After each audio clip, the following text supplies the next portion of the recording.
Welcome to our channel. Today we how to authorize EZTitles to create end screens in Premiere Pro, beginner guide step by step clearly. To authorize EZTitles for creating end screens in Premiere Pro, first, open Premiere Pro on your computer. Next, navigate to the EZTitles tab located at the top of the interface.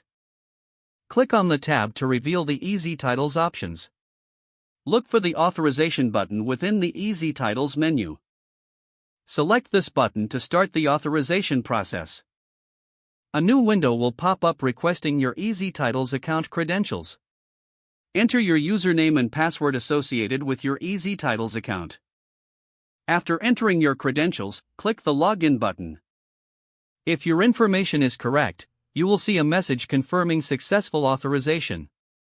Once authorized, close the authorization window to return to the main Premiere Pro interface. Now, go to the section where you want to create your end screens. Click on End Screens within the EZTitles menu. This will open the End Screens options panel. Here, you can choose from various templates for your end screens. Select a template that best fits your project's needs. After selecting a template, customize it as necessary using the provided tools. Make sure to adjust the timing and positioning of your end screens. Once you are satisfied with your end screens, click Apply to save your changes. Finally, render your project to see the end screens in action. Congratulations, you have successfully authorized EZTitles and created end screens in Premiere Pro. If the page does not load, refresh the browser or try again in a private or incognito window. Make sure you are using the correct email address, then retype it carefully to avoid small typos. If your password is not accepted, use the reset option and create a new strong password you can remember. Check your spam folder for verification or security emails, then complete any requested confirmation steps.